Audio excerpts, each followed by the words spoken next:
ગાંધીનગરમાં ટાઇફોઇડના વધુ કેસો નોંધાયાનો મામલો. સિવિલ હોસ્પિટલના સુપ્રિન્ટેન્ડન્ટ ડોક્ટર મીતા પરીખનું નિવેદન સામે આવ્યું. પીડિયાટ્રિક વોર્ડમાં 104 લોકોને એડમિટ કરવામાં આવ્યા છે. 1 થી લઈને 16 વર્ષના 104 જેટલા બાળકો સારવાર હેઠળ હોવાનું મીતા પરીખનું કહેવું છે. બધાને ઝાડા ઉલટી જેવી બીમારીઓ હોવાનું સામે આવ્યું. સેક્ટર 24, 28 અને આદિવાડા જેવા વિસ્તારમાં સર્વે કરવામાં આવ્યો છે.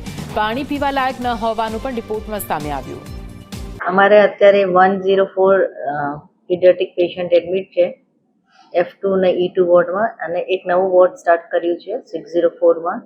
બધા બાળકો 1 વર્ષથી 16 વર્ષના છે અને અત્યારે બધાની કન્ડિશન સ્ટેબલ છે.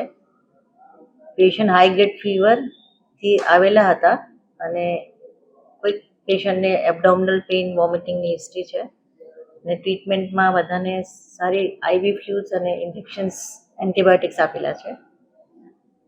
ટીમ મોકલી હતી અમે લોકોએ. એમાં સેક્ટર 24, 28 આદિવાડા, ત્યાં એક સેમ્પલ્સ લીધેલા છે. એમાં કલ્ચર પોઝિટિવ આવે છે, વિડાલ કલ્ચર. અને પાણી જે છે ને એમાં પીવા લાયક નથી એવું બી આવ્યું છે.